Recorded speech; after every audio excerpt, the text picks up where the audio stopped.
Gilas Pilipinas will parade its tallest frontcourt in the World Cup qualifiers, but for head coach Yeng Guiao, size alone is not enough to win games. Guiao highlighted the need for Gilas to raise its level of play heading into the fifth window of the World Cup qualifiers despite the upgrade in height with June Mar Fajardo, Slaughter and Japeth Aguilar in the fold.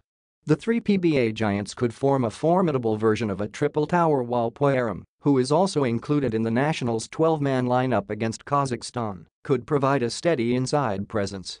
But according to Guiao, there has to be much more than size to beat teams with equally big players.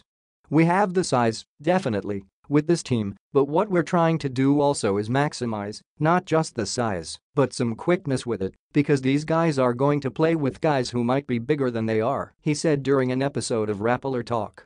Nakakita natin sila na malaki sila, but when they play internationally, the guys are even bigger than they are, and they are even more athletic than they are. Kasi sa PBA, ilan lang silang malaki ipagdating mo sa international, everybody is big and good, so you have to raise the level of your game to be able to cope up or to be able to really help your team.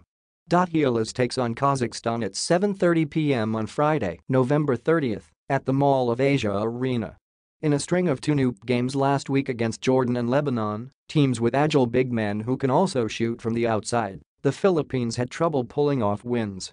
Team Pilipinas dropped 3 of its 4 friendly contests, hacking out only 1 win against Jordan in a game that was abruptly ended in the middle of the fourth quarter following a verbal spat between rival coaches.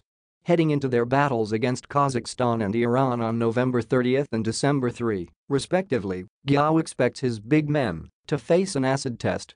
That's the challenge being posed to these guys. Yes, you're big, but when you play somebody as big as you are, maybe even bigger, who's stronger and quicker, then you have to work a little harder.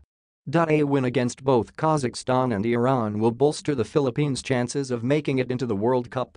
Only the top 3 teams from Group C and F are short of a World Cup berth. Gilas currently sits at 3rd place in Group F with a 5-3 record.